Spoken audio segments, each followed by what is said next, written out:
Morning, good morning. Welcome to 4x8 Paper Stuff. This is Beth. It is day 17 in our Vietnam travel journal, and it is June 1st. How did that happen? I do not know. All right, I am going to get out before I get my desk full of paper. I'm going to get out some red paint and make some red circles like I said I was going to do where I found that black piece of paper yesterday or the day before. I can't remember.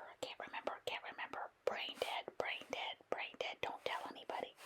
Anyhow, there are a little bit more circles here than I think on the black one, but that's okay. So then I had all this wet red paint on this brush. I'm like, what do I do? What do I do? I can't find more circles stickers. I know I have some. So I just went in with a piece of paper that was blank and made some more. I put water on the paintbrush and got out a bunch of the red paint and I just couldn't see wasting that. So then I'm like, oh, I have a little bit more in the paintbrush. Let's make a craft piece of paper with red in it. And I think my gold paint is at the beach. Ugh. But you do what you got to do. So, what did we do? We did the ladies up in Sapa doing the embroidery, and I'm adding a few little bit pieces here and there. And what am I doing here? I do not know. Oh yeah, the little like Job's Journals little date sticker, calendar sticker pages that I did. The weather up in the mountains was no humidity, sunny, and about 80-ish, in the mid 80s by the end of the day, which was very pleasant compared to what we were experiencing in Hanoi, where they were having a major heat wave. So anyhow, I'm adding a little bit more red because, red everywhere. I've said it 100 times. And really liking how this has started to evolve, finally. But I don't remember what I'm doing here. Oh, I decided to add a few more little word stickers from some of these sticker sheets that I get that I never remember to use. And they were all like, loving this. Ali Edwards' words are always upbeat most of the time. Loving this, beautiful, happy smiles, or, just stuff like that. And then I went around them in more red because can't have enough red. And just to add a little bit more pizzazz to make it look a little more finished. And then this was a sticker that it's like a washi tape sticker, and I just cut it in half widthwise and made it as a margin, a border on that other piece. And then it had little teeny tiny like postage stamps and post office stampage, so I just put those there too. And I do have this blank spot on the left. Now what you see underneath all those page protectors is the pizza box, because I'm not sure how I am going to keep it in here, but I don't know if I'm going to give it like a hard cover on the inside of the hard cover. I don't know if that's even necessary, but it was already in one of these pockets, so I'm just leaving it. And this is some blue that I painted in the beginning of this journey, of this journal. And I am going to fold it in half and make it, put some holes in it and call it a out-of-pocket experience also. Not out of body, out of pocket. And we are finally starting in on Friday, which we were still in Sapa. We went to a different little group of houses, little different neighborhood, kind of like, and we were learning how to do batik. And that was in the same kind of experience where you could stay in these people's houses for a couple nights. We were there for the day. They cooked lunch for you. They had very little English. After we were done with the process and they were showing us how to do it, we were able to purchase things from them, knowing where they came from, and we knew they weren't, made on a machine. They were actually made by them. And again, the batik was fun, super fun, don't get me wrong, but I just loved the embroidery. I don't know why.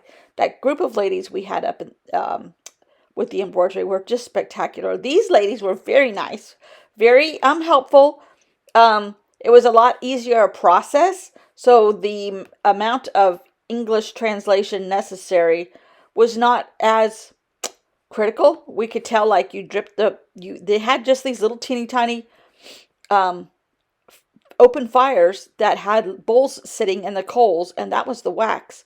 And you had a little metal board, not a metal board, it was kind of like a knife, but you dipped it in the wax, and then you were able to draw with that. And you would get about a line about 4 inches long, and by then the wax was too cool, and you dip it back in the hot wax, and you do another 4-inch line, or a circle, or whatever. But you had about a total of about 4 inches to work with before you had to dip it again. And we were doing handmade hemp that they wove, and it has a brownish grayish tinge to it, and the wax, I read, has a little bit of indigo in it.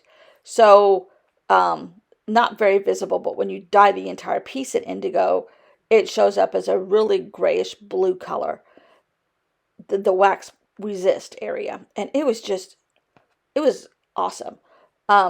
It was a little bit easier to manipulate than the embroidery needles that we were trying the day before, and that tiny, tiny, tiny hold cloth. We were actually drawing on the cloth this time. But we did not have enough time to have it dyed, so we left all of our projects there, and they dyed them because it takes like 3 days to dry. They leave them in an indigo dye bath for like a day and a half. Then they take them out, and it takes like a day and a half to dry. But somebody from their little village, or somebody that they knew, drove them down to Hanoi then. And on our last night, we got our batiks. So we were able to go home with them. I'm a little out of frame here. Sorry. Somehow I bumped the camera again. This is one of the little books I picked up at the bookstore. And it just had a little girl on it. And she's in a pretty little outfit. So I decided to make her kind of like my title page for the batik. The Hmong people, and I think it was Black Hmong that we were with, were also very well clothed in their native dress, which was a lot of batik, a lot of the embroidery that we had seen the day before, but a little bit different patterns and a little bit different colors. And a lot of it was on bright blue indigo or the gray hemp. So it was just, and again, they've been doing this for hundreds of years, many, many, many, many generations. A lot of these people have migrated in the last few hundred years from China into these mountains because you are so close. And at times I think this was China or vice versa. I don't know. But it was so fast. It was fascinating.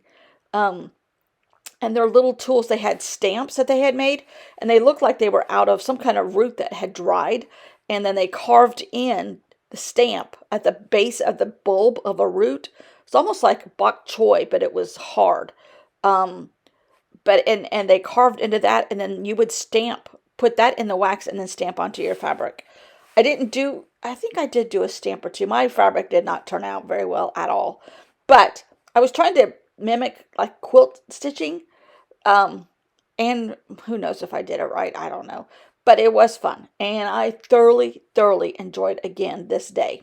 So, thanks, Indigenous people of Sapa. What a memory for my head forever. For my head and my heart forever. Thanks for watching, and I will see you all tomorrow. Don't forget, there's going to be 2 fillers now. 2 days of filler taping, and then we'll go back to the journal.